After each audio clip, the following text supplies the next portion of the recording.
দেখে মনে হবে রণক্ষেত্র বা সহিংসতা, কিন্তু এটি হজ করতে যাওয়া মুসল্লিদের সর্বোচ্চ নিরাপত্তা দিতে সামরিক কুচকাওয়াজ ও মহড়ার অংশ।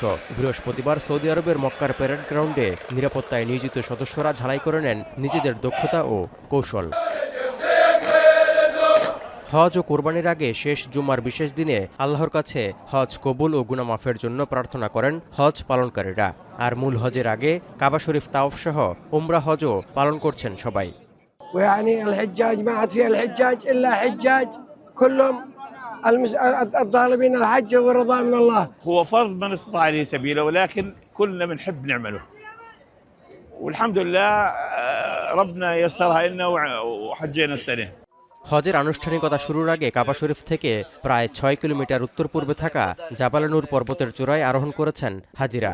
সেখানকার হেরা গুহার কাছে করছেন নফল ইবাদত।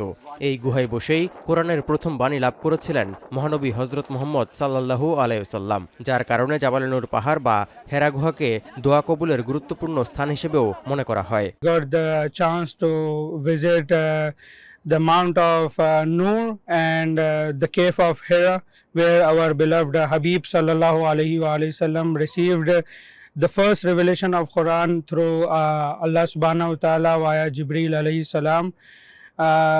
This was one of the most memorable journey of my Hajj. هذا هو الغار الذي كان يأتيه النبي صلى الله عليه وسلم، والصعود إليه في الحقيقة فيه مشقة بالغة، وقد كان النبي صلى الله عليه وسلم يأتيه الليالي المتكررة.